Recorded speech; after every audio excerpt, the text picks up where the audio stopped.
Hello and greetings. Welcome to another Sisterhood of the Rose interview. My name is Deborah, and I'm a leader with the Sisterhood of the Rose Planetary Network. Today, I welcome back Cobra, who is the chief intel provider for the Resistance Movement, where he offers important planetary and galactic information at his blog, 2012portal.blogspot.com. We are continuing with part 2 of our Portal of Light activation interview, where we'll discuss results of the very important Portal of Light activation mass meditation that took place on May 1st, as well as talk about important topics like current events, planetary liberation, ascension, twin souls, healing, and much more. So we hope to bring some clarity on some much asked questions and offer some practical advice for these very important times. So welcome back, Cobra, and thank you for joining me again for this interview. Thank you for your invitation. Absolutely. So let us start by discussing some of the results and progress after the Portal of Light activation. As we know, it was a big success. We had a global mass meditation on May 1st, and critical mass was reached. And we would like to thank everyone who participated and helped to promote it. So, Cobra, your reports regarding this activation indicate that the positive timeline is now much more stable. The Toplet bombs have been destroyed, and now the remaining obstacles to planetary liberation can be removed easier, faster, and with less risk. The mental plane is clear, and control of the astral plane was broken, and then in a most recent update, you shared that the etheric plane is now practically clear. So all of this is very good news. In our last interview right before this activation, you indicated that with this activation, with Pluto and Aquarius, we would have 2 steps forward, but then after Pluto temporarily returns to Capricorn after this portal closed on June 11th, there would be 1 step back. So are these positive gains some of the 2 steps forward? We'd love for you to elaborate a little bit about the results of that meditation, please. Actually, you have just described what the main effects of the meditation were, and there was a lot of progress. And this progress has stabilized the positive timeline a lot. Fantastic. All right. Well, let's continue to talk about some of those important gains. But what about the 1 step back? What might we expect in general regarding that? Okay, 1 step back is basically clearing of the subquantum anomaly. The subquantum anomaly is much more intense than previously expected, and this is why right now we are in a state of kind of a limbo, because a lot of this anomaly has to be cleared because we can make substantial progress again. Okay, cool. And we'll talk a little bit more about that too. It is great news about the etheric plane clearing, even though you said it still looks like a war zone. How long before the cracks of light begin to appear in the etheric matrix that you mentioned in a previous update, and what impact will that have? Okay, it was expected for those cracks to appear quite soon, but as I said just before, the subquantum anomaly is still creating problems also on the etheric plane and other non-physical planes, so this will take some time. And when those cracks begin to appear, this will change the rules of the game on this planet. This will begin to finally trigger the changes we have all been waiting for so long. Okay. Any idea how long that might take for those cracks of light to appear? Even if I would have, that would be classified information at this point. Okay. So in the preliminary report that you put out immediately after the activation on May 1st, you announced D-Matrix activated. And then a month later, in your State of Mission report, you stated D-Matrix attempt failure. So what can you tell us about D-Matrix and the status of that? Nothing yet. Okay, I thought you might say that. So as we understand it, the remaining implants were mainly in the etheric plane. However, now that is much more clear and the black holes inside the implants have been evaporated, what are the implications in regard to the implants, their existence, their durability, and the effects on the surface population? Will we be able to get signs that they are weakening? Actually, those implants are disintegrating very fast because they have no substance anymore. What is not dissolving are the belief systems which have been created through those implants and through the past experiences inside of the quarantine. And even when those implants dissolve, the belief systems which were held by those implants need to be consciously transmuted by each particular individual. Okay, so you're saying that the implants are dissolving, but people are still holding on to these belief systems, and that's what they'll need to work on. Okay. We often do exercises to help dissolve the implants. Are these still important to do, or will we be given instructions on how to modify those to deal with those belief systems? You can still do those exercises. They're quite effective, and I have posted a link about mind clearing technique. There is a book that is quite interesting and quite profound, I would say, and that knowledge can help you with clearing the belief systems, which is the next step right now. Okay, good. Thank you. You've indicated now that all the non-physical planes are cleared, and that the only location under dark control is the physical plane on the surface of the planet, with the biggest problems, as you mentioned, being the subquantum anomaly, as well as the physical biochips. So let's discuss these. With these biochips, you mentioned that they are the physical anchor point for the three main plasma implants, which are located in the front lobe above the navel. Do these biochips work in sync with the implants? And how does the weakening of the implants affect the biochips? Actually, the biochips were working in sync with the implants, and as the implants are dissolving now, the main problem are the physical biochips themselves. And what they do, they disconnect the connections, the neuron connections in the brain. So it's like a blockage in the brain, the physical brain. So people cannot make certain connections between certain parts of the brain. That's the main problem now about the biochips. Okay, interesting. I know you said they also are a main source of surveillance, since they can see and hear everything that we experience, and then that information is then communicated to the mainframe DARPA computer. Can these biochips also can these biochips help the dark forces to also read our thoughts? To a certain degree, yes, they can. If you're not trained in clouding your thoughts, I would say with most people, they can, to a certain degree, read human thoughts. Okay. Yeah, most people don't consciously think their thoughts, right? So that's interesting. And while I'm on this topic, what about the light forces? Can they see and hear everything we experience, and can they also read our thoughts? They can if you give permission, and if it is beneficial for your protection or for your growth. Okay. Is there a way that's best to communicate with the light forces? Is that by talking to them out loud or talking to them in our mind? It is maybe better to talk in your mind, because then the dark forces cannot spy on this so much. So it's easier and better to just do it mentally. Right. What about with the protocols, the command protocols that we were given from the Pleiadians? Because that, as we understand it, we say out loud. Is that still okay to do? Yeah, that's a different thing, because with those protocols, you are actually opening a channel for manifestation process.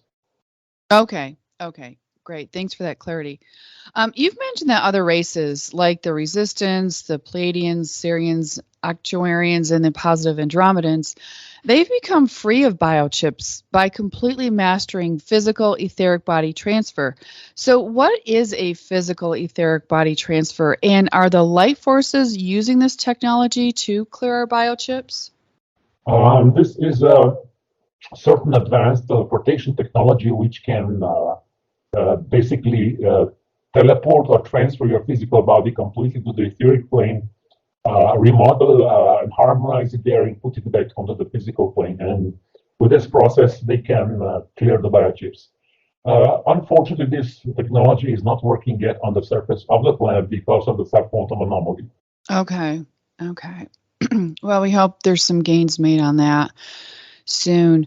As you mentioned, you did offer on your blog a mind clearing technique that can reduce the power of these biochips on the human thinking process. Did you say this also works on the subquantum anomaly? Because this, as you indicate, is the main source of negative experiences and feelings due to the presence of dark entities. Or is there anything else you can suggest to help us reduce its power over us? At this point, the light forces are still developing technology and protocols to counteract the subquantum anomaly. That's quite much of a problem still. They are developing individual hammer of Thor technology, which would actually clear part of this subquantum anomaly from human energy field. But this is still in progress. This has not been finalized yet. Okay. And I know you can't reveal too much regarding the subquantum anomaly for now. So unless you have anything further to share about it, we can refrain from discussing it too much today. But there's a question about how the subquantum anomaly blocks the flow of light from the Buddhic plane to the planet. Can you tell us how much effect does doing Buddhic column meditations for various places and people around the planet help this blockage? If you actually manage to make a contact with the Buddhic plane through those meditations, that can help a lot. Okay. So even a small fragment of genuine Buddhic presence inside of a quarantine clears a lot of this anomaly. So this is a very good thing to do. And I would strongly recommend doing those Buddhic calm meditations as much as you feel guided. Okay, good.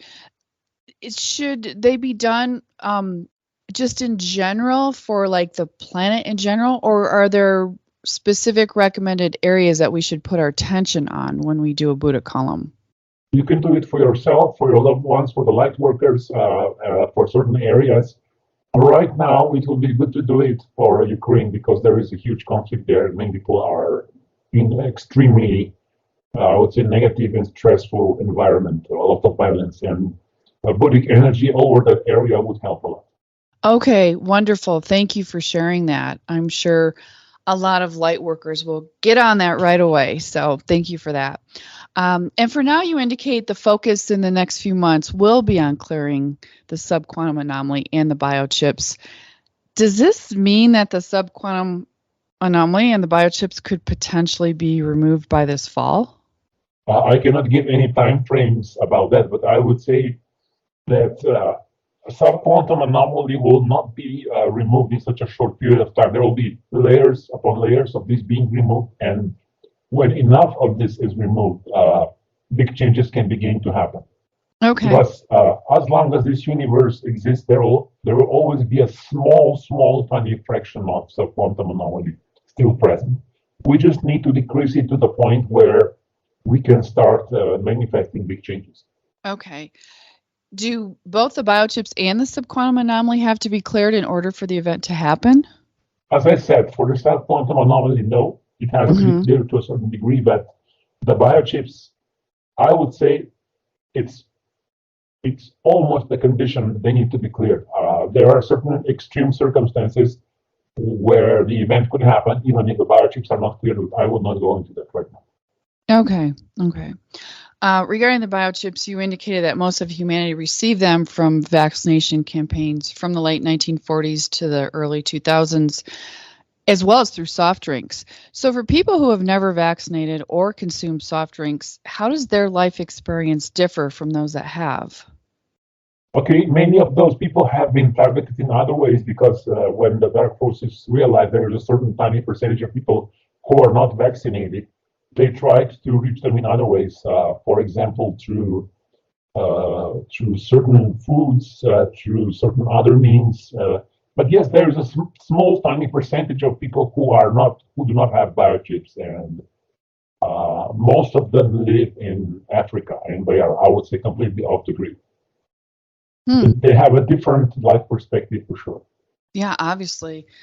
Can we assume that some people have more biochips than others? And if so, how does this impact them? I mean, for instance, are biochips embedded more in asleep people versus awakened people? And can they be passed from person to person? I would say that the most powerful light workers have received stronger biochips because the dark forces wanted to control them more.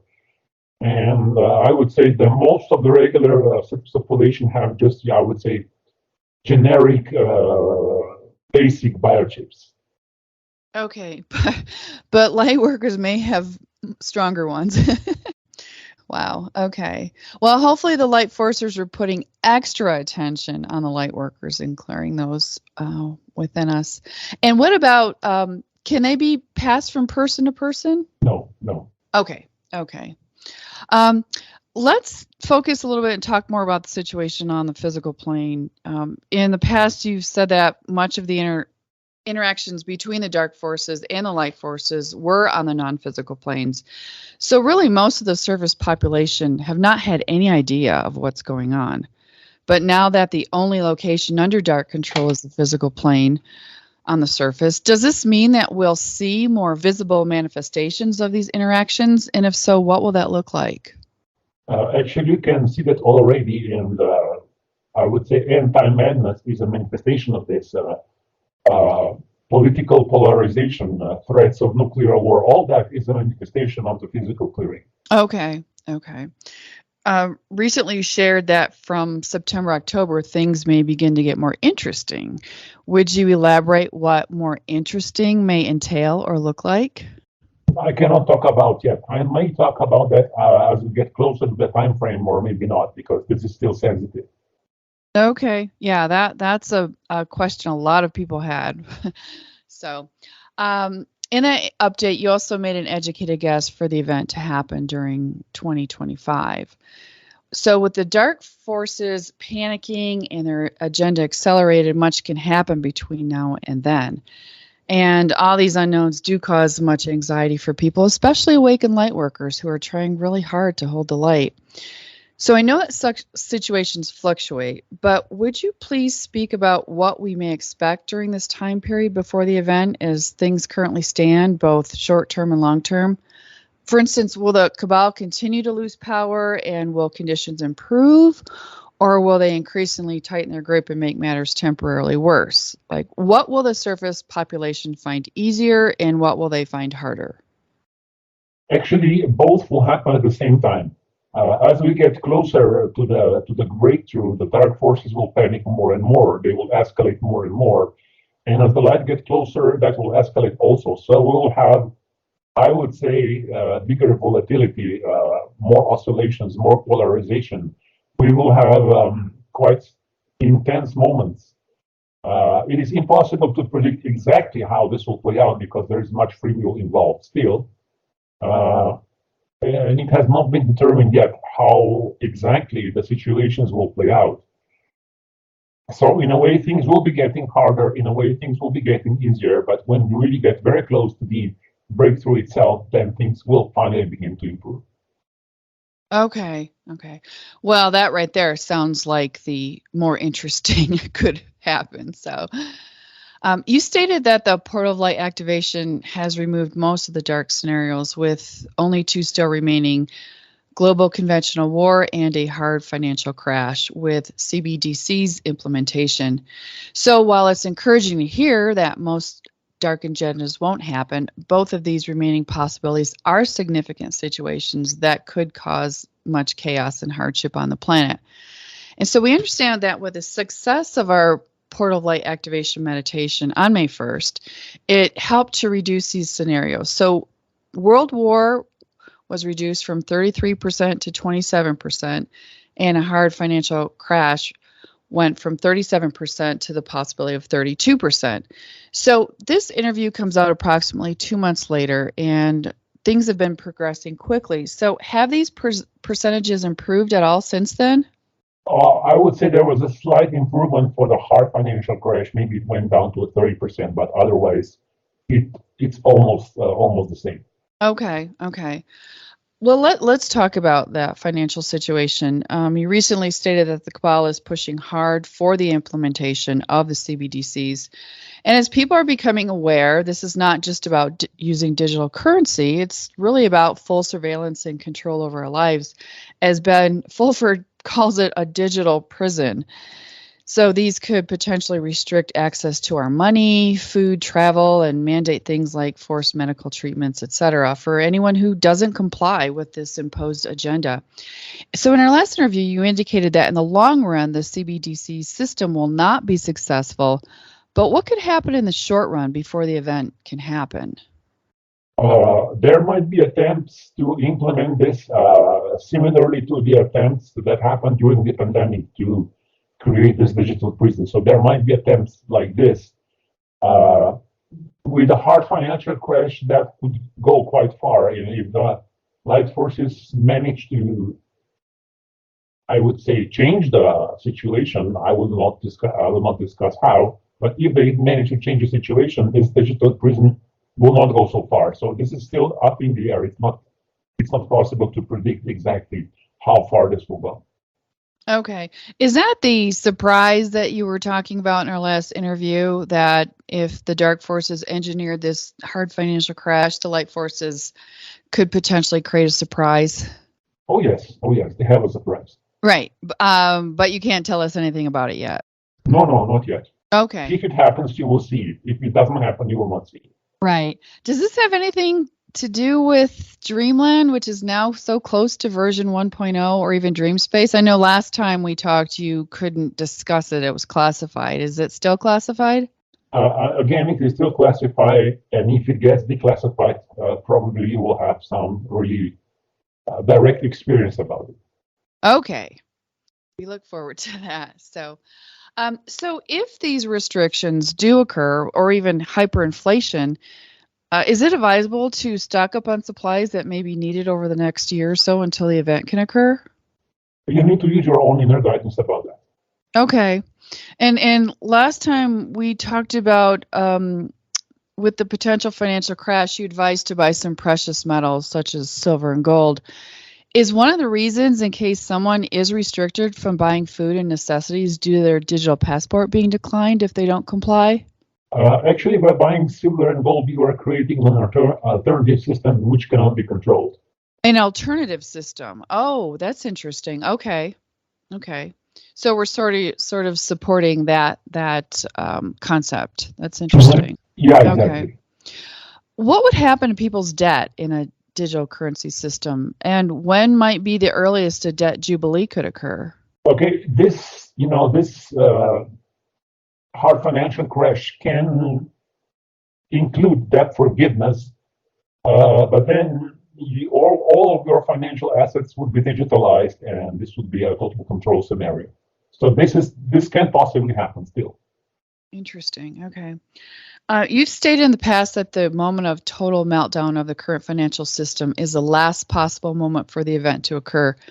Has this changed, and what qualifies as a total meltdown? Yes, unfortunately, this has changed because of many factors. One of them, subquantum anomaly. The second one, the state of consciousness of the surface population, and the third one, the amount of darkness on this planet. So I would say this situation is a little bit different now. Okay. I'm glad we clarified that, because there would be people that, if the system crashes, they would think, oh my gosh, the event's happening tomorrow, so thank you for that clarification. It can, but there are no guarantees. Right. Okay. What's the likelihood that the new positive quantum financial system could kick in prior to the event, especially if there is a financial collapse? I cannot comment on this question. Okay. Can you tell us if it's currently running parallel behind the scenes with the negative reset agenda?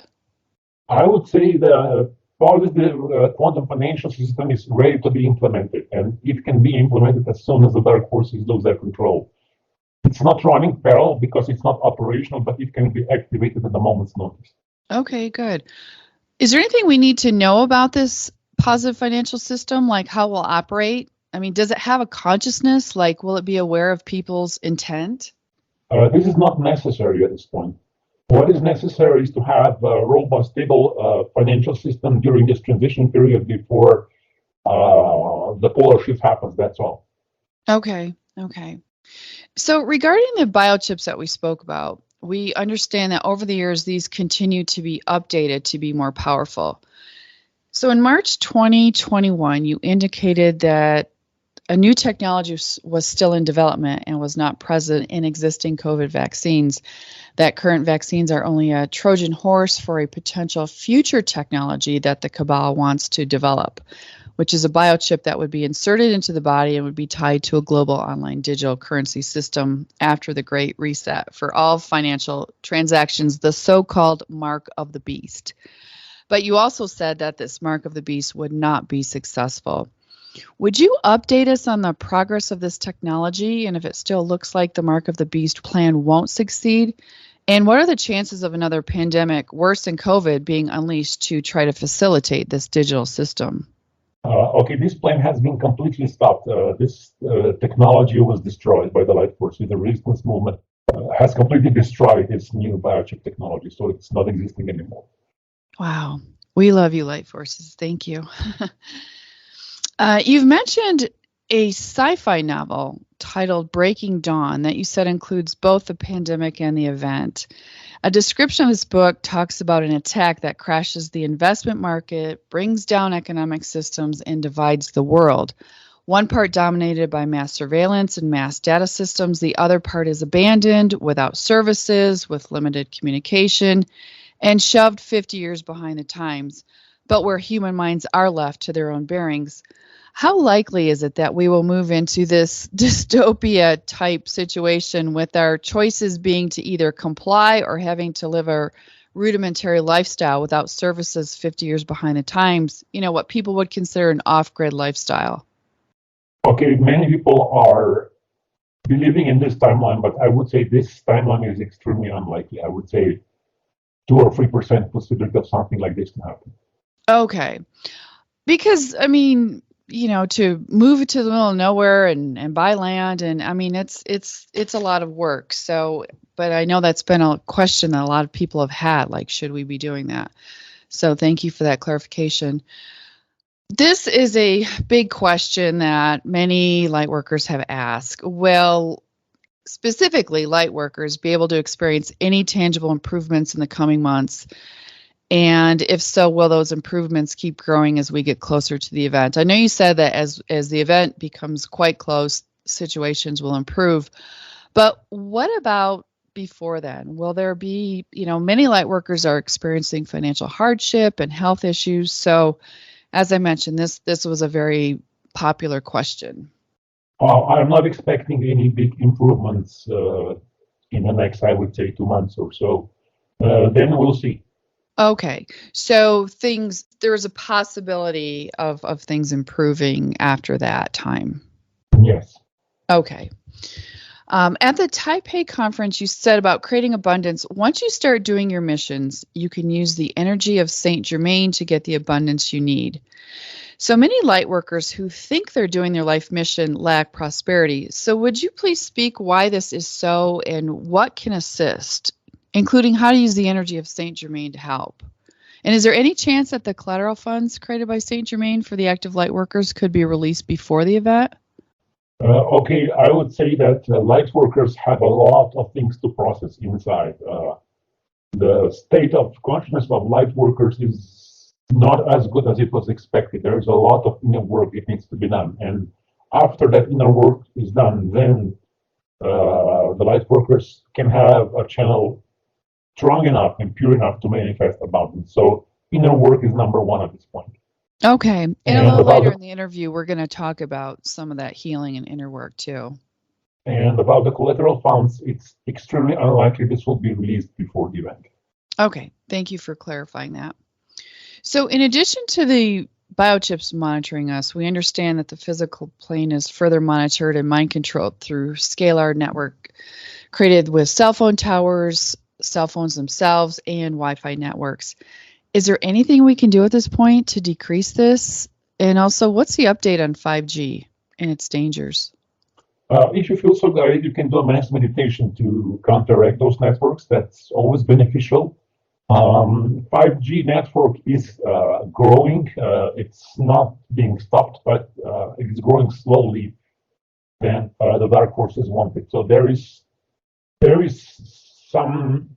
are some operations in place to counteract that, but not much can be said about it at this point. Okay, thank you.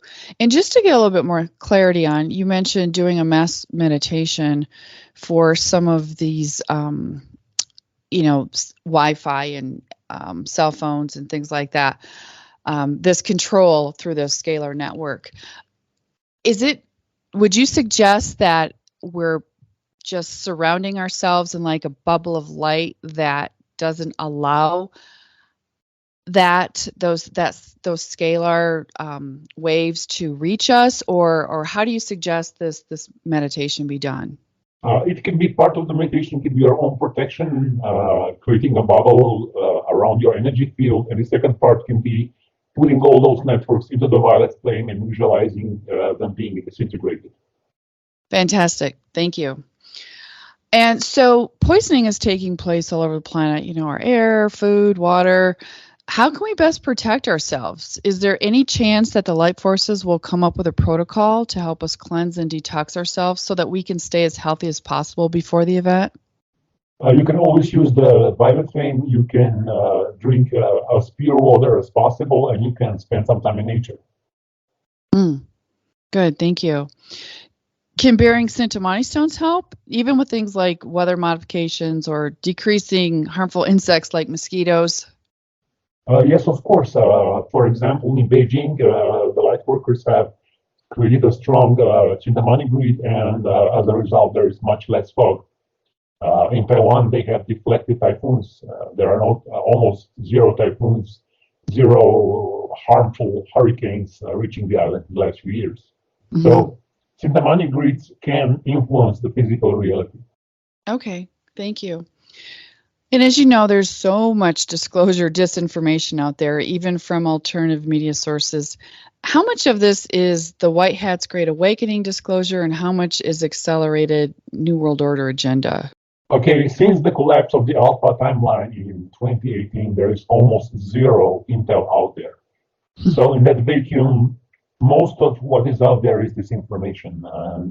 In a way, it would be better just to switch off social media, switch off the internet, and spend your time with your higher self. You will be much better off. Yeah, thank you for saying that. I mean, people are going crazy. Oh, this person's been arrested, and this person's a clone, and yeah. Okay, I agree. Yeah. What about, though, some of the big players on the world stage that we really can't ignore? Many people are confused as to which side they're on, and you've talked about them in the past, fluctuating between light and dark. And I'm talking about Donald Trump, Elon Musk, and Vladimir Putin specifically. Can you give us an update on the current status of each of those? Basically, the status of all three is they are fluctuating between light and dark still. Okay. So, well, hopefully the movement will go toward the light as more light comes to the planet. So, and you recently mentioned Tucker Carlson in an update and how he addressed the issue of media censorship about UFO phenomenon. Can you tell us if he's working on the side of light, or is he simply controlled opposition? Again, there is a mixture of light and dark within him, but some of his actions are quite okay. Recently, he has addressed some issues that nobody else would inside of the mainstream, which is good. Mm-hmm. Yeah, very good. And just recently, very recently, the Schumann resonance showed a very odd, unusual pattern. So we're wondering if this is anything of significance. People are speculating it has to do with solar activities and geomagnetic movement of the poles, possibly actions of the light forces, collective consciousness, or even possibly just a glitch. So can you offer any insight on what that was about? It's a glitch. Thank you for clarifying. Okay. Are there still two timelines? And if so, what's the biggest distinction between the two? And can you describe what each of them looks like? What's two timelines? Well, like, will we coexist on two different timelines? Like some people believe that, there's a positive one and a negative one, and we'll be simultaneously living together in these. No? Okay. Thank you. And before the event, are bubbles of heaven still a possibility, even with all the chaos on the planet? After the collapse of the beta timeline, this is not possible anymore. Okay.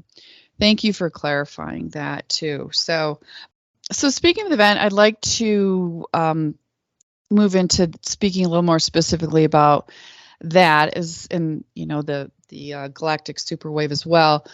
Can you explain more why the light forces have communicated that the process of the event may be much more chaotic than originally expected?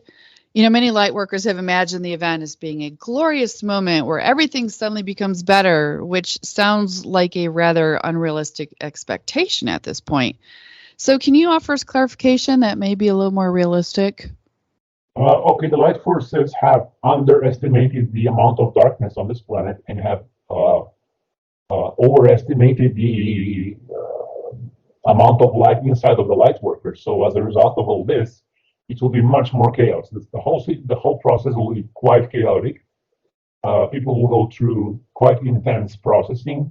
There will be a lot of dysfunctional behavior, but also there will be a lot of light, because light has not been present on this planet for thousands of years, and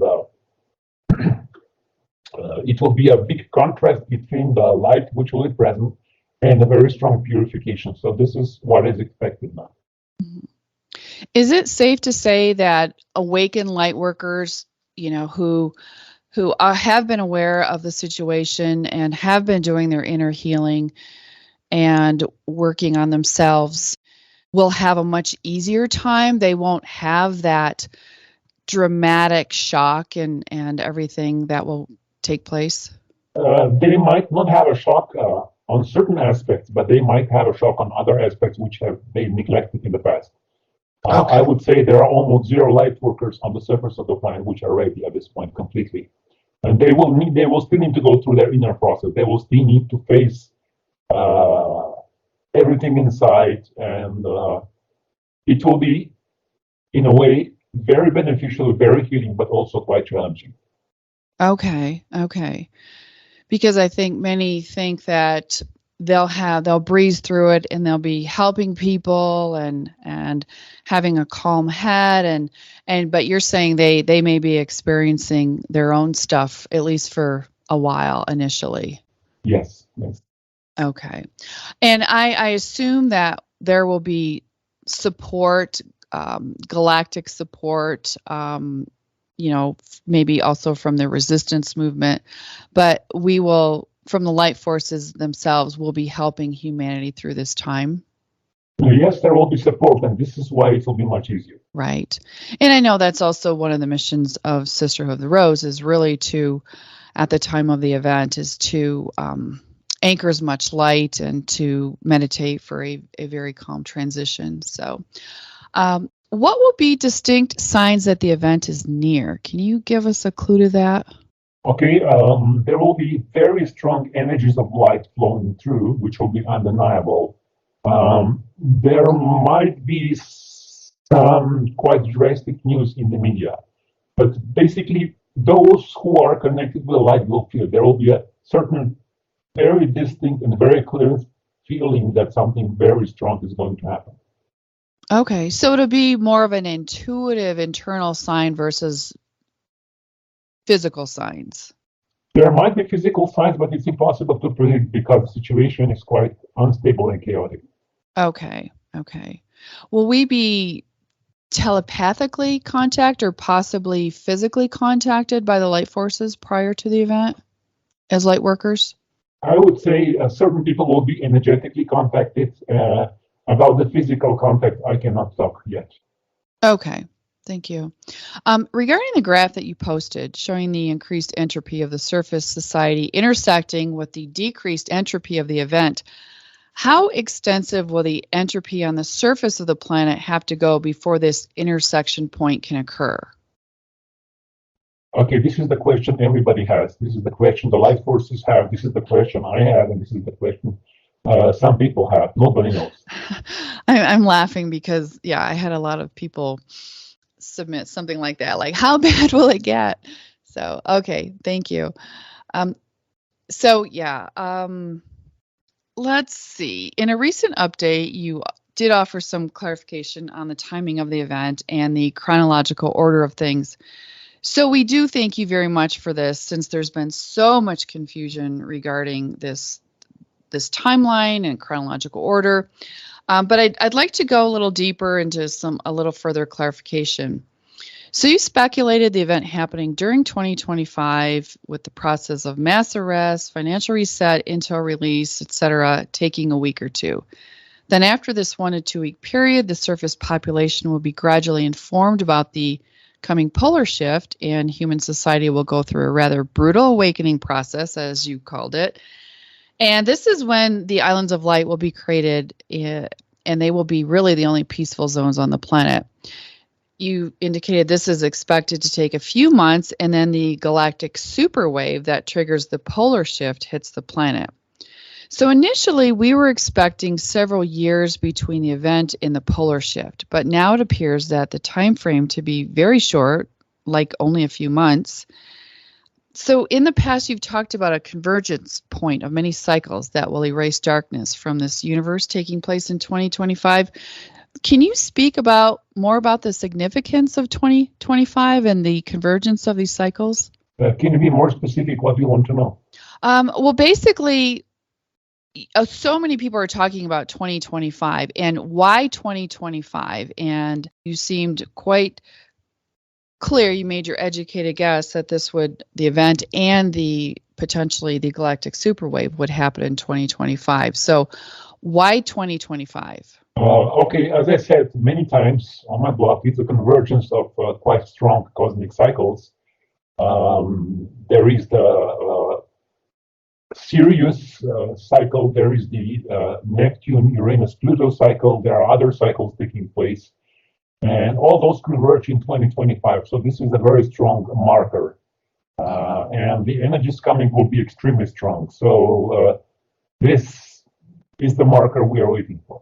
Okay, thank you. So it's very much centered around astrological alignments and such. Okay. Is there a chance that the event could not happen until after 25 or even much later than 2025, or is it quite certain it would happen before 2025 passes? I would not speculate on the time frames. Okay. And I'm going to just ask the same thing about the polar shift. Is there a chance it could happen much later?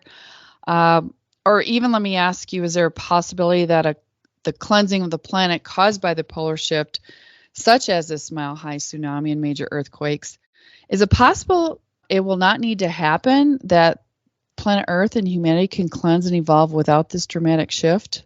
No, this is not possible. It will have to happen. There is no way this civilization can be transformed without the polar shift and the tsunami. It's not possible. Okay. Thank you for clarifying that. Does our behavior after the event affect the timing of the pole shift? And is there any benefit to speeding it up or slowing it down? I would say just use your inner guidance, connect with the light as much as you can, and don't worry about everything else. Things will proceed as they proceed. It's not beneficial to artificially speed up or slow down the whole process. Mm-hmm. Mm-hmm. Okay. So to clarify, are both the event and the polar shift triggered by galactic pulses or solar flashes, with the second one, the one that triggers the tsunami, being referenced as a galactic superwave? That's just a bigger one than the first, correct? Yeah, exactly. Okay. Does the 3 days of darkness refer to what will happen at the time of the galactic superwave? Or if not, what does it refer to? 3 days of darkness refer to a certain phase of the micronova process when the star, which goes through a micronova phase, drastically drops the visible light visibility, and it appears to be dark for a few days. So this is just before the solar flash happens. The sun appears to be dark, appears almost not to shine, and then the sudden flash happens. So this is referring to that particular phase of the micronova process. Okay, and you're referencing the second solar flash, the galactic superwave. Yes. Okay, thank you. Will this galactic superwave, this polar shift, take the planet to the fifth dimension, or is it just an end-of-era geological or astrological shift? It is an end-of-era geological and astrological shift combined with a cosmic cycle conversion, which involves the planetary ascension process. So this is a convergence of geological, astrological, and cosmic cycles. It's all in one. Wow, very big. Astrologers and biophysicists talk about the fact that because of the magnetic field weakening, more people will awaken and realize that truth is easier. Is there really a connection between magnetic field weakening and easier awakening? I would not agree with that. Okay, thank you. So obviously the dark forces know about the pole shift. So why are they going through all the trouble to depopulate the planet and set up all their surveillance and control systems? Is it to create fear and negative emotions? Or is it to keep so that they can keep their energy strong? Or is there another benefit to them to push these nefarious agendas? Okay, there is a need to know structure within the dark forces. Only the very top members of the dark forces know about the polar shift. The rest of them, they don't. They are expecting this show to go on, and they believe through depopulation of the planet, they can keep the control. And I would say the number of people in dark networks that have an evidence about the polar shift is less than a few thousand. Everybody else is just speculating. Interesting. Wow. I mean, more intel will be leaking out about the pole shift, and it just makes you wonder how people will react to this. So I guess we'll find out. So with the time frame shortened between the event and the pole shift, will things like free energy, food replicators, and medbeds still be released to the surface population, or will the focus be primarily on just managing the chaos and the brutal awakening of the surface population? Free energy, food replicators, and medbeds will be very much needed to reduce the suffering of human population. So they will be distributed as fast as possible after the event. Fantastic. And also with the time frame shortened, how likely would first contact occur? In the past, it was speculated it would be about a year after the event, but could it now happen shortly after the event or possibly even before? Okay, the light forces are now leaning towards making the first contact as soon as possible after the event. I would say as soon as the surface population can process much of the fact this can happen. There might be incidences or individuals contacted even before, and there are certain plans to push that even sooner. So I would say that many groups have an interest to make this first contact happen as soon as possible. Mm-hmm. Okay, good. Thank you. So let's talk about the islands of light that'll be created by the Pleiadians on the planet after the event. How will it be determined who can go to these prior to the pole shift, and how many inhabitants could they host at that time? Okay, islands of light will be surrounded by certain vibrational technology, and if you're able to sustain that particular frequency without harm to your body or energy field, you will be able to go there. Okay, interesting. So basically, it's about raising your vibration and doing your inner work, right? Yes, and this will be small communities. This will not be a lot of people. This will be just for those who are ready. Can you give us an approximate number when you say small? I would say, planetary speaking, it's not easy to predict because we don't know how the status of awakening will be, but I can guess a few tens of thousands of people throughout the whole planet. Okay. And will there be multiple islands of light or one central location? They will be growing organically as the consciousness awakens. Okay. Okay. Will these people living in the islands of light still have interactions with the rest of humanity? I mean, will they be still involved and play a role in helping society transition after the event and to prepare for the polar shift? And will they be able to take their loved ones with them? Some of those people will be in contact with the outer world. Some of them will anchor images inside of the islands of light, and they will only be able to take their loved ones inside of the island of light if those people will again be ready to sustain that vibration. Oh, interesting. Okay. And from the islands of light, if they are interacting with the human society, will they be playing a role at that point in helping people prepare and transition? Yes, of course. Okay. In 2019, you wrote, this mile-high tsunami wave will effectively purge from the surface of the planet all impurities that still need to be purged. Needless to say, all islands of light and all areas of light will be completely unaffected by the tsunami wave, as they will be protected with advanced technologies given to us by positive races after the event. So will these people witness the cleansing of the planet as well as be able to return after it's safe to build the new Earth? And any idea how long that would be? They will be able to witness the cleansing of the planet. They might be teleported on the ships, or they might stay inside of the domes of the islands of light for the time of the tsunami wave. And they will be able to return very soon and build a new Earth. And I assume that at that point there will be much support from the light forces in terms of technology to do that, because Yes, obviously there won't be anything left on the planet. Oh, yes, of course. At that point, the light forces, the fleet, Confederation fleet of fleet, and fleet will be quite active. Okay, good. So as we understand, the majority of people will not be in the islands of light, as you said, before the pole shift, but those that are ready will have the opportunity to be evacuated from the planet by the light forces to their large motherships, and then will be transferred to a planet similar to Earth in the Pleiades. What does it mean to be ready for evacuation, and what will happen to those who are not ready to be evacuated? It means that you are willing to go. It means that you are not afraid. There is a lot of fear, a lot of programming among the so-called light workers about the evacuation process, which has been done in the last few decades. And people who are afraid will not be lifted. And if they are hit by a super wave, of course, they will have to leave their physical body behind. And then they will be evacuated without a physical body. Okay. What if someone's aware, but they're let's say they are a nefarious person? Would they, or at that point, they'd probably be, I'm not talking like really bad, like cabal or anything, but I'm just saying if they're not a good person in their heart, but they're willing to go, would they still be able to be evacuated? They will be evacuated and they will be taken to a location, I would say, the planet who is intended for such beings, and they will not be able to return to Earth. Okay, thank you.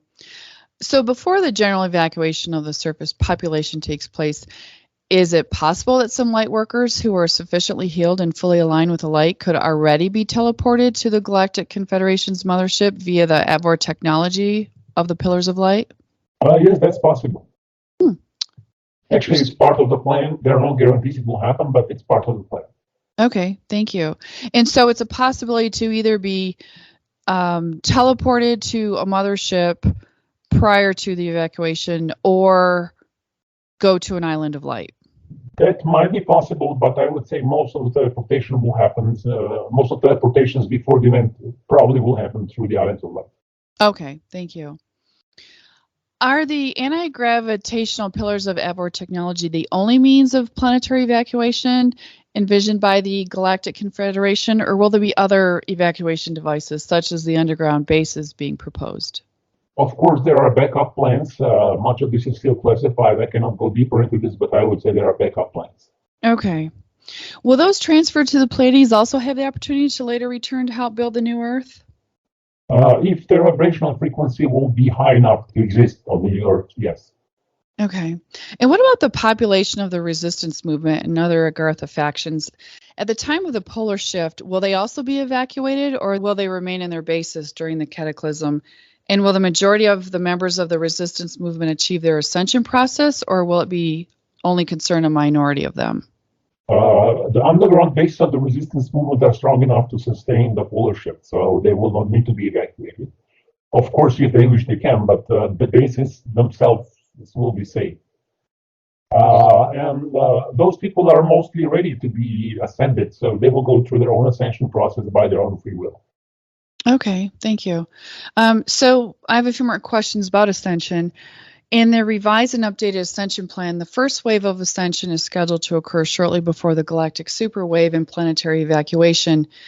In view of the many delays in the planetary liberation process and the fast approaching polar shift, is this first wave of ascension still on schedule? Are there any plans for the current version of the ascension plan to be further revised and updated by the light forces? The plan is constantly in flux. At this point, the first wave is scheduled at the moment of the polar shift, but the numbers going through that first wave are a little bit smaller at this point. It seems that will be just a small number of people who will be able to ascend. So at this point, it's not possible to tell because plan has been changed so many times. There are so many factors involved. But the general plan of the ascension waves is still the same, but the timing and sequence of the events can change. Mm-hmm. Okay. So the people in the islands of light, are they the people that would make up the first wave of ascension? Yes. Okay. And then would they come back later as ascended masters to assist the planet or build the new Earth? If they wish. Okay. Will some of those people, are there going to be people in the islands of light that will not, let's say, qualify for first wave? Will they comprise second and third waves? Yes, but current plan is for the second and first waves to be more of a cosmic experience, not just focused on this planet, but I would say more of a galactic and cosmic experience. Okay. So like the people who were evacuated and transported to the Pleiades, they would also make up second and third waves? Yes. Okay. Did you, I'm not sure if I missed it, did you state how many are estimated to be in the first wave? I think you mentioned it was very few. Can you give us an approximation? Before it was called about, the original estimate was about 1 or 2,000 people, but most likely it will be less. Interesting. Yes, I do recall you saying it was about 2,000 people, and it's interesting that it would actually be less and not more at this point. So, once ascended, is it being considered an ascended master, or is there still further training after ascension that they would need to do? There is no end to growth. So after your ascension, there is continuous growth and continuous spiritual expansion taking place. Mm-hmm. Okay. But as an ascended master, you are considered a fifth dimensional being. Is that correct? Yes. Okay. What percentage of light workers were ascended masters before incarnation on 3D Earth? Actually, all of the light workers were ascended a long time before they came here. Mm-hmm. And they went to very strong implantation process and strong forgetting process. Mm-hmm. So can we assume that for many people, this will be their last 3D incarnation? 3D incarnations, as we know them here, will not exist anywhere in this universe anymore. It will be a different process. It will be a much more conscious birth process, and it will be different. It will not be so dense. It will not be so programmed. This will be gone forever. That's interesting that throughout the entire universe, there will be no more 3D incarnations. So what allows some starseeds' veil to be thinner and develop spiritually at accelerated speeds like Jesus? Was he able to escape being implanted at incarnation? He was not able to escape being implanted, but he was, I would say, one of the beings who managed to go through their evolution the fastest. Okay, and why is that? Personal choices, circumstances, many factors involved.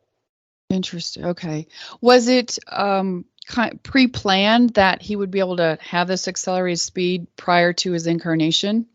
It was a possibility. It was not sure. It was not 100% clear this will happen, but it was a successful plan. Okay. Was he already ascended before his physical death? Is that why he could create miracles and such? And what was the purpose of him going through the crucifixion process? Was it to teach or demonstrate something for humanity? Crucifixion process was, I would say, a dark initiation orchestrated by the dark forces, and it had absolutely no value or teaching to humanity. It was just a manifestation of suffering, which was not part of the life plan. Mm-hmm. And so why was it he could do all of his miracles? Was it because he had already ascended? He had not ascended yet at this point before his death, but he had a strong spiritual channel, and he had assistance of the extraterrestrial races and their technology. Okay. What about Saint Germain, who was known as an outstanding alchemist? Are he and Francis Bacon, who is the author of the New Atlantis, are they one and the same incarnation?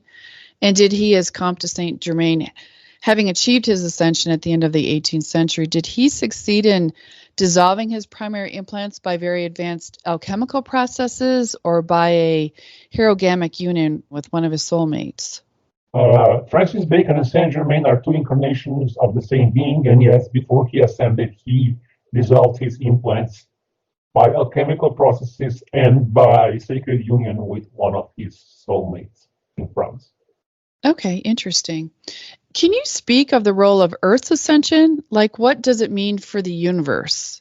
Fortunately or unfortunately, planet Earth is the focal point for this cosmic process. So, cosmic darkness is being processed through this plant, and Earth ascension means actually cosmic ascension, which regards the end of darkness and the beginning of a new cycle of life. So we're pretty famous in the universe, huh? Fortunately or unfortunately, yes. Right. It depends how you look at it. So some good news since the successful Portal of Light activation is that the reincarnation cycle is no longer controlled by the dark forces. As light workers, we have prepared many lifetimes for this historic time, knowing that we would play an important role. So what now happens if a light worker physically dies prior to the breakthrough?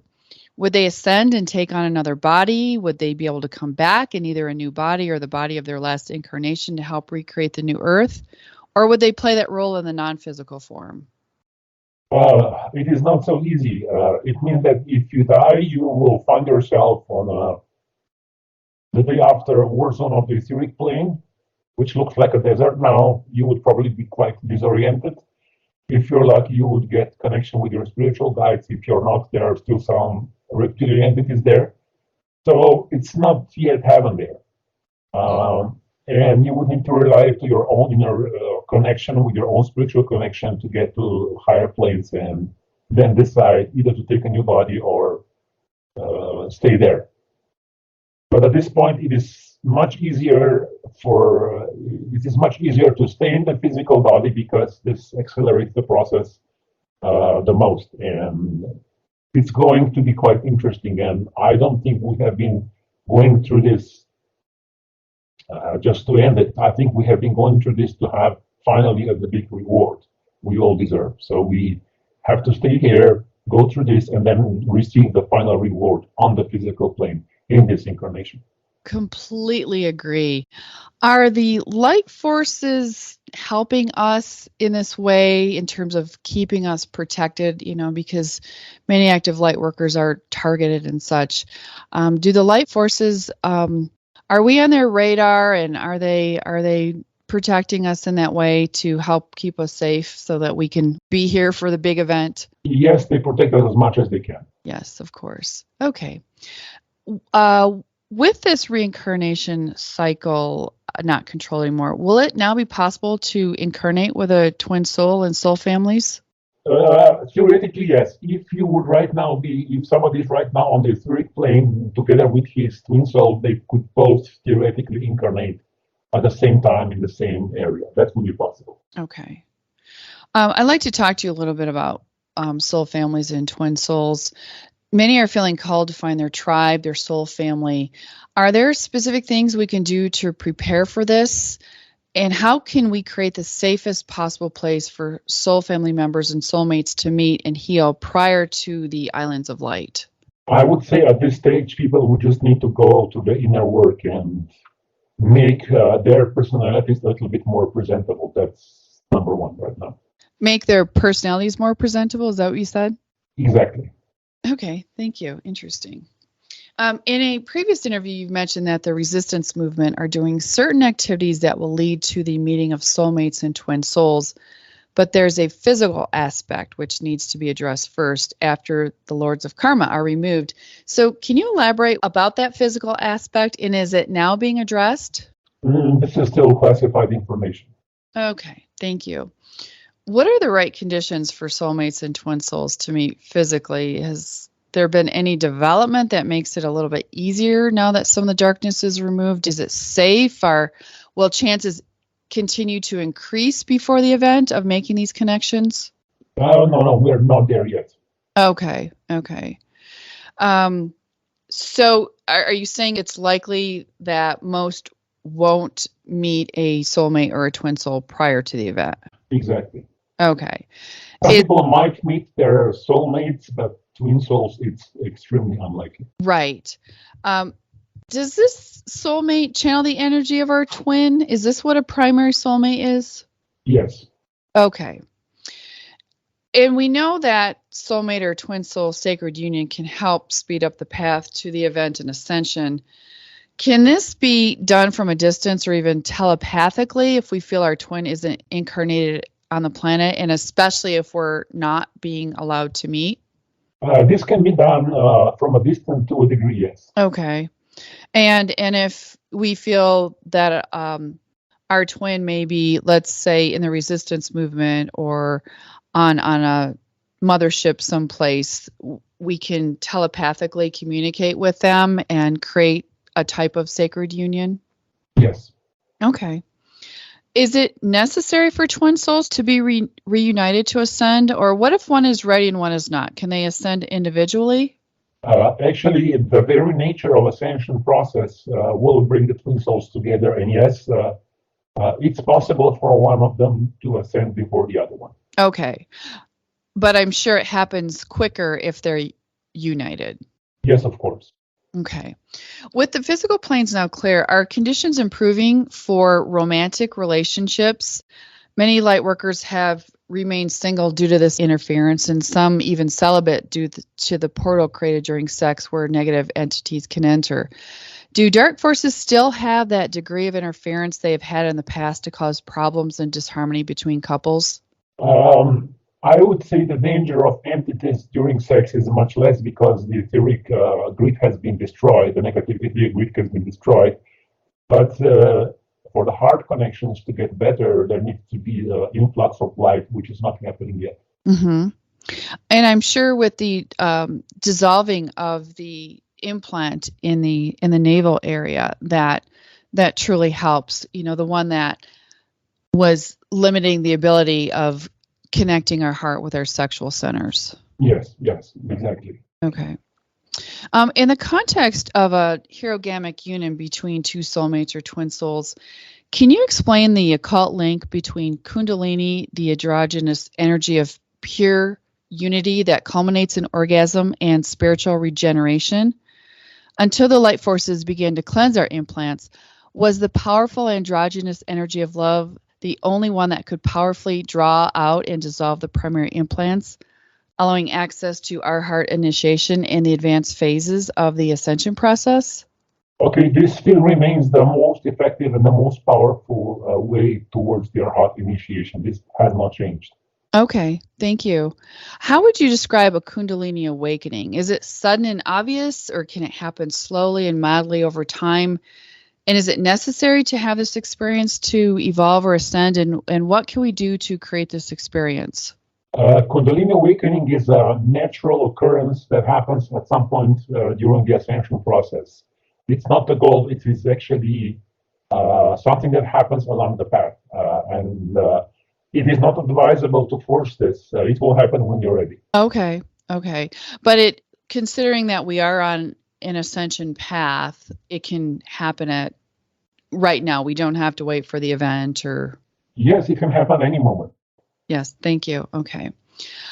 Let's speak a little bit about the divine feminine and goddess energy in regard to some of this. How can we explore sensuality and sacred sexuality to anchor more divine feminine goddess energy? Can you share some ideas both for those with a partner and those without? The key here is for you to be honest with yourself and allow the exploration of your own sexual energy. And when you're familiar with your own sexual energy, you can connect it with a heart energy, with or without a partner. Okay. And when you say familiar with your own sexual energy, what do you mean by that?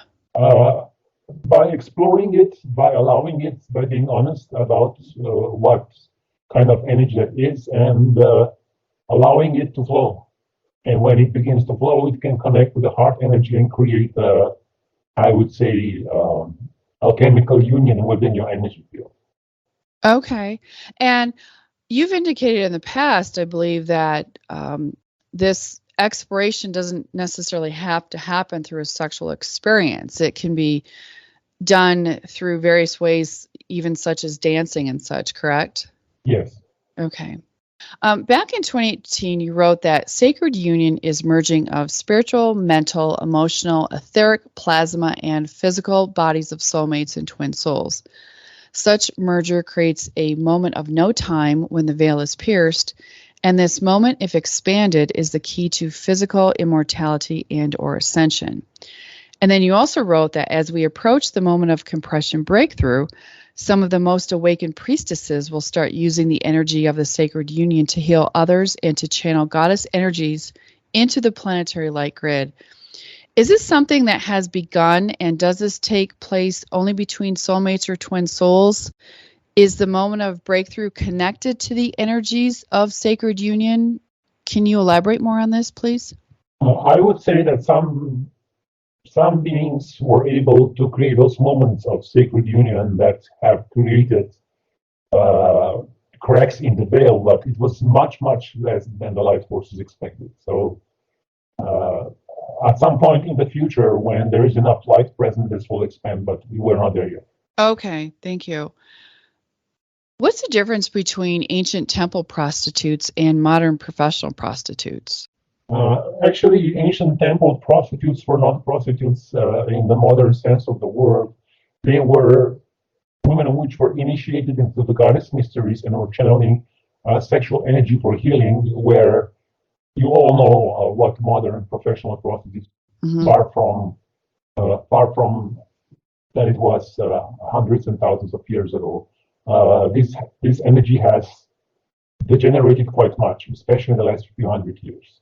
Yes, absolutely. Thank you for clarifying that. You've said, speaking of these mystery teachings, you've said that after the event, the goddess mystery teachings will begin to be revealed.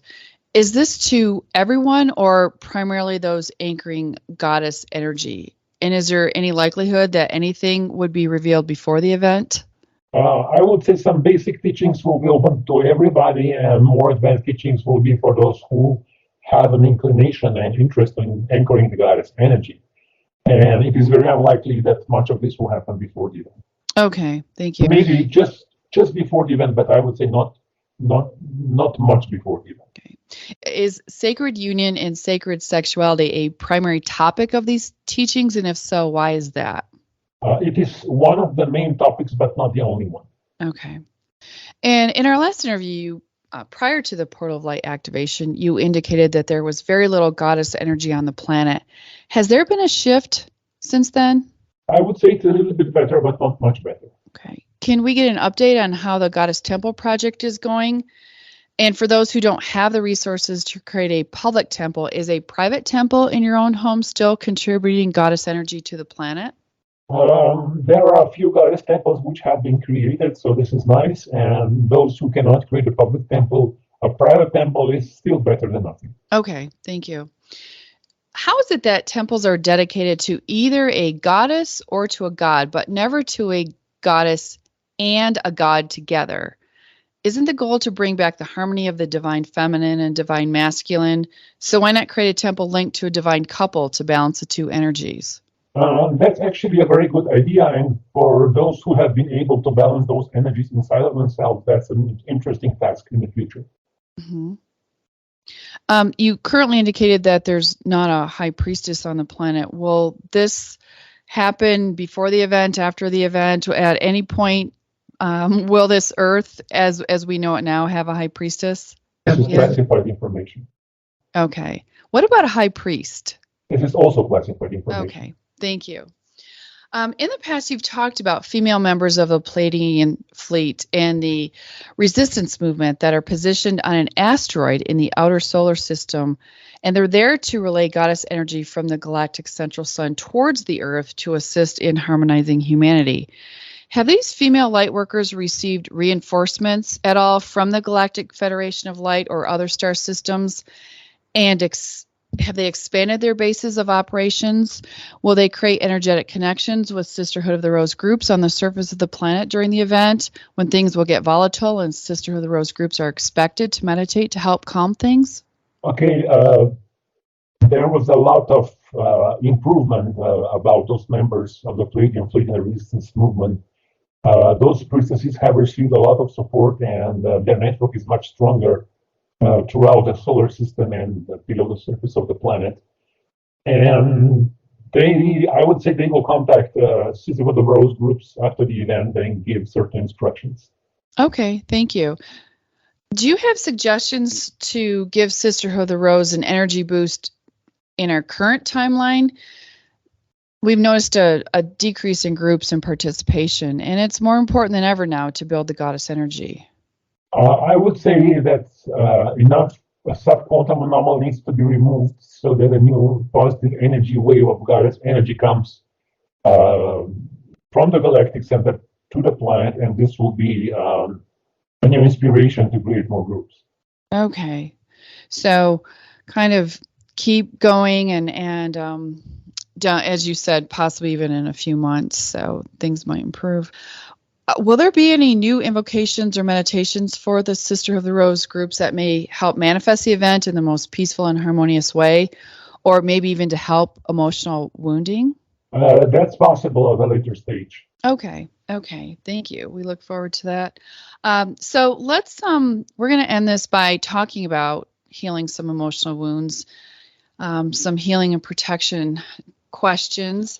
In our last interview, you indicated that during the time that Pluto temporarily returns to Capricorn, which it did on June 11th until early 2024, it would be a good opportunity for everyone to work on their shadows and prepare for a final push until the event.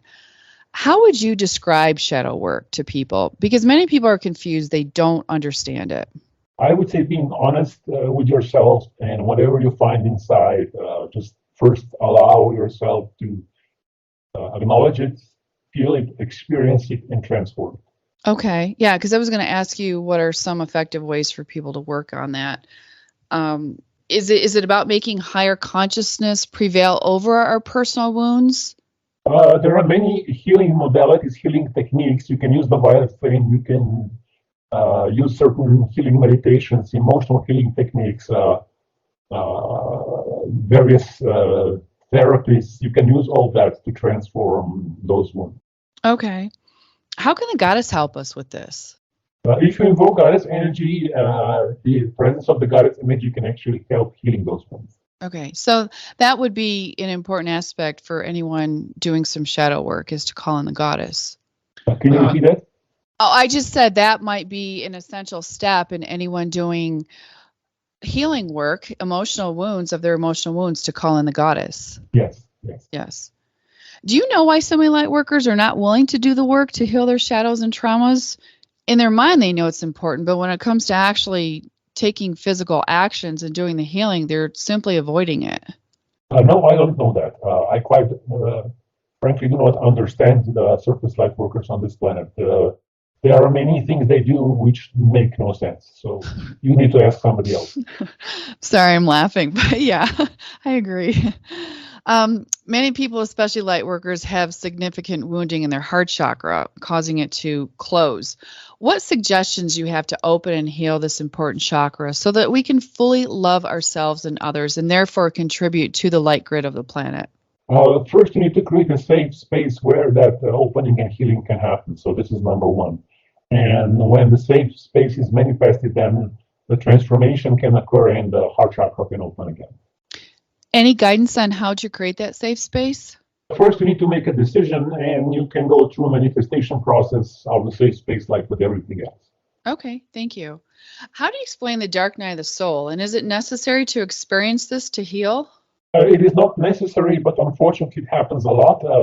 Part of this is artificial, done by dark technology. Part of this is just a process of facing inner shadow. So it's a mixed situation. And it is absolutely not necessary. It can happen, and if it happens, just go through it, and then there will be the light at the end of the tunnel. Okay, thank you. In your recent update, you mentioned that if someone raises their vibrational frequency too much, the physical biochips detect this, and their vibration will then be lowered by physical and emotional repercussions. Yet our goal is to raise our vibration to heal ourselves and our planet. So what are we to do? Is there a safe zone? And how do most enlightened beings manage this? The key here is balance. So if you are raising your vibration, do it in a balanced way. And in this way, you will not create spikes and alarms in the dark network. You will just raise your vibration in harmony, and this is much less detectable. And when you say in balance, can you elaborate a little bit more about that? It means not being thoroughly high. It means being, if you have a very high vibration, you can do it in a balanced way. Simply, the key is balance. I see. Okay. Does having a strong connection with Source help with protection from this? Yes, of course. Okay. With the clearing of the non-physical planes, is it still recommended that we do protection for our non-physical bodies in addition to our physical self like we do in the protection protocol meditation? I mean, I imagine just by living in the matrix, our non-physical bodies still need to be cleared. Is that right? Yes, of course, basic clearing is still needed. Thank you. And with all the positive strides made after the portal of light activation, especially with the non-physical cleared, are the Pleiadian protocols more effective, like Command 1221 for support and Command 771 for healing? I would not say that the efficiency has increased a lot because there is still so much of this subquantum anomaly present. So I would say it's more or less the same. Kind of the same. Will there be additional protocols given to lightworkers to help us get through this time until the event, especially in regard to physical health and financial abundance? For financial abundance, I have given a lot of instructions in my conferences about the manifestation process. For the physical health, there is a protocol against the physical pain already, and there is a general protocol being developed right now, and when it's ready, it will be released. Okay, yes. We understand there's the chronic pain one for the Command PB Stardust, and but you're saying there's additional coming out? Yes. Okay, thank you. What else can you share with us about improvements in the situation? Such as the veil thinning, is telepathy increasing? Can the light forces hear us more clearly? Are attacks decreasing? Are there any improvements in those areas? There might be some smaller improvements, but bigger improvements will happen when this quantum anomaly is cleared to a degree. Okay. Really need to dissolve that subquantum anomaly. And what advice can you give the light worker community to heal the collective wounds so that they can work more harmonious together with less ego, less conflict, and less competition? Very simple. Use common sense. Agreed. Thank you. All right, Cobra. So we're closing here. And as always, we love for you to share any closing inspiration or advice that you have for the community. Sounds like we're coming into some more interesting times, and we would love to get some final words of inspiration from you. Okay, what is very important at this point is not to lose the higher perspective, because the higher perspective is the one that will lead us through this period into those interesting moments. And of course, the victory of the light. Victory of the light. Absolutely. Cobra, thank you so much. I'd love to thank everyone at Sisterhood of the Rose for submitting questions, as well as the Victory of the Light teams and the Wheel of Mass Meditation teams. Appreciate all of you so much. And Cobra, we appreciate you so much in all the work that you're doing. We know this isn't easy for anyone, and I'm sure especially you. So we love you, we value you, and we appreciate your time today. So thank you so much. Thank you, everybody. All right. Victory of the Light. Victory of the light.